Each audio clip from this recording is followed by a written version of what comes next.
Tonight, if you're here, perhaps you're like me. Someone who has walked through a day longer than expected.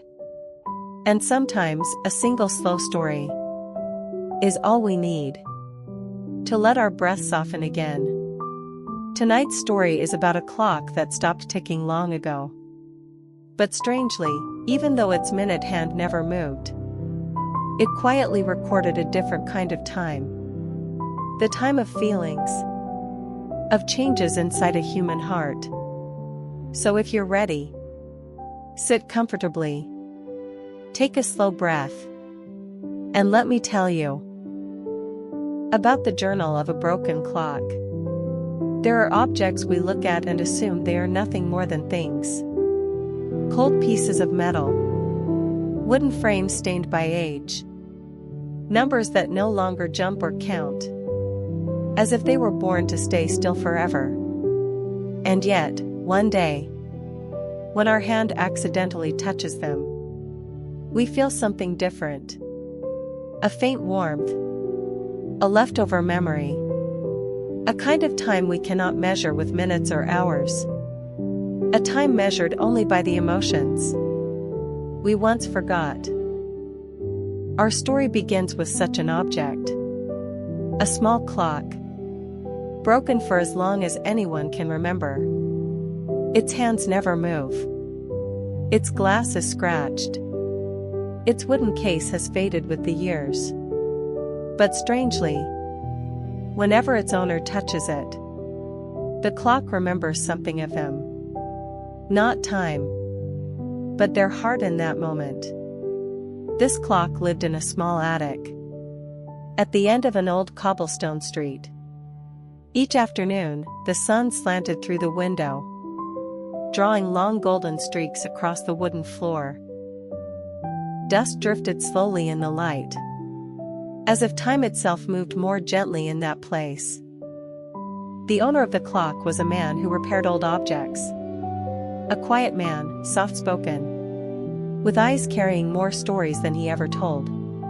Among all the relics he kept, there was only one thing he never tried to fix: the little broken clock.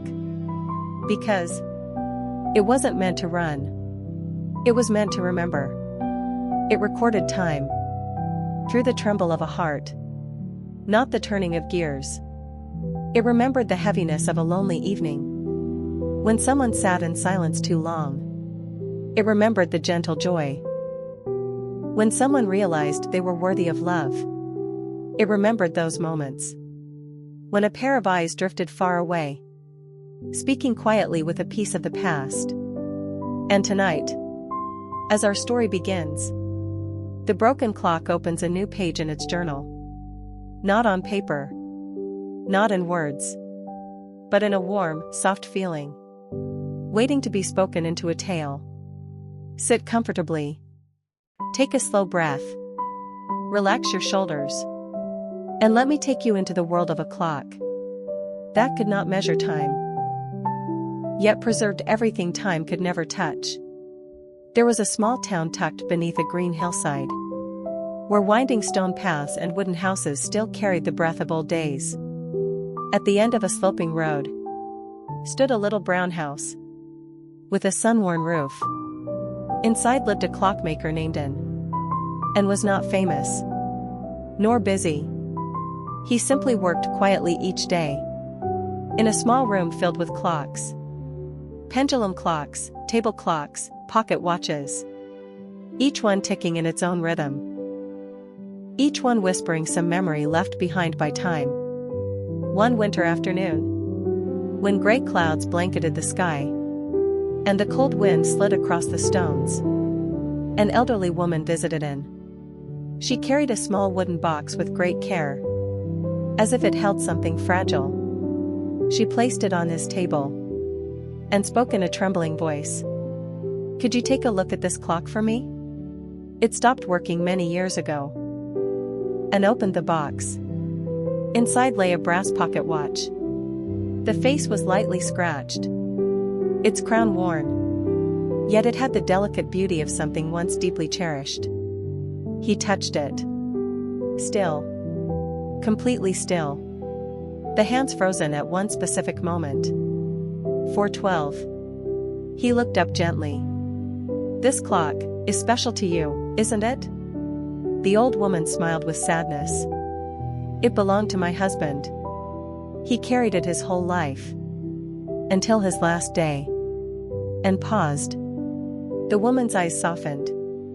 The day he passed. It stopped at that exact minute. I never had the courage to fix it. But recently, I just want to hear it tick one more time. And nodded. He placed the watch under a warm, yellow lamp. But when he opened the back, confusion crept in. Nothing was broken. No rust. No snap spring. Nothing out of place. Why had it stopped? He examined it for hours. Surrounded by the gentle ticking of all the other clocks. But the brass watch remained silent. Like someone holding their breath. And finally placed it in front of himself and whispered, "Little friend, why did you stop?" He didn't expect an answer. But in the deep stillness of the room, he felt something. Not a sound, but a sensation. As if the watch was holding a memory.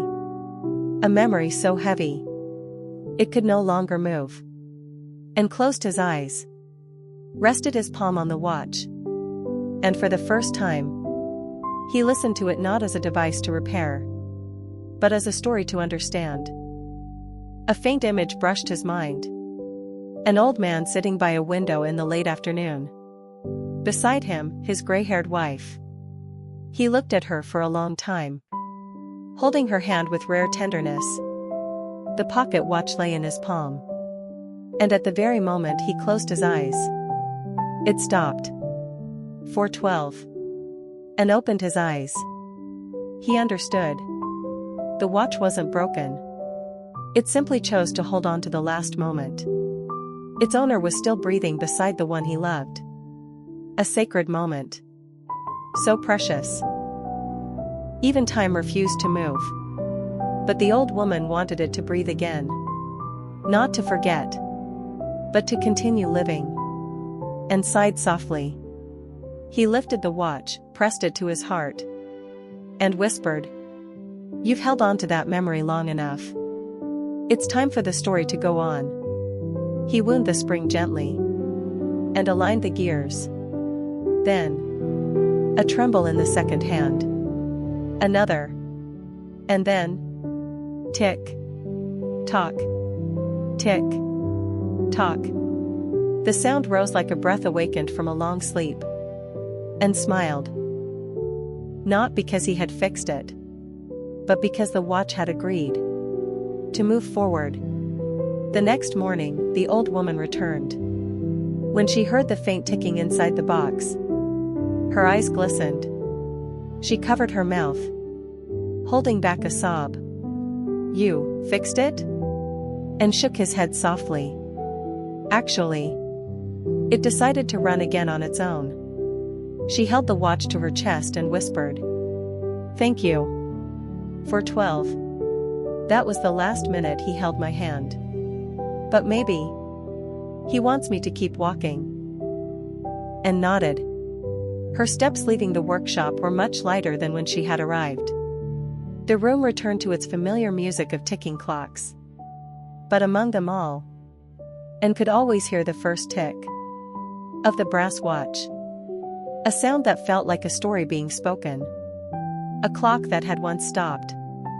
And then chose to begin a new kind of time. And when the owner finally closed the journal, the room fell into a tender quiet. The broken clock remained on the table, hands unmoving.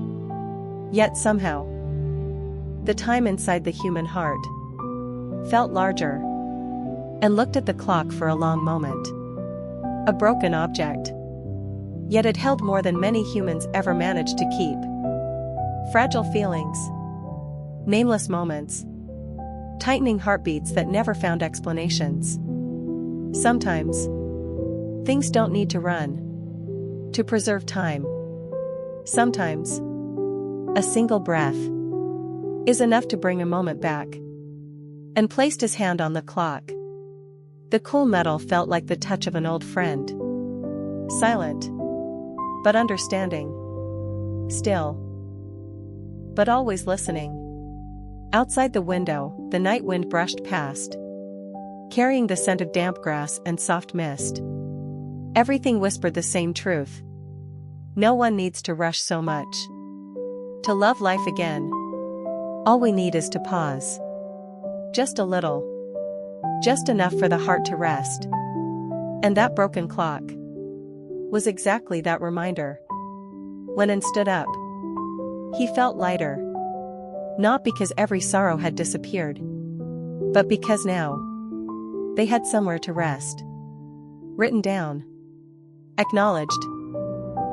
Placed gently between the pages. Instead of weighing on him. Before leaving, he looked at the clock once more. Not running, but recording time anyway. In the only way that mattered. Through breaths. Through feelings. Through the quiet realization that I still feel something. He turned off the lamp. The room softened into darkness, lit only by the faint blue of the night sky. And in that silence, he understood. It wasn't the clock that had stopped. It was the clock that helped him stop. At the moment he needed it most. He closed the door and walked away slowly, gently, as if each step carried a piece of peace he thought he had lost long ago. That night was a special one. A night in which time didn't pass through the hands of a clock, but through the quiet return of calm to a human heart.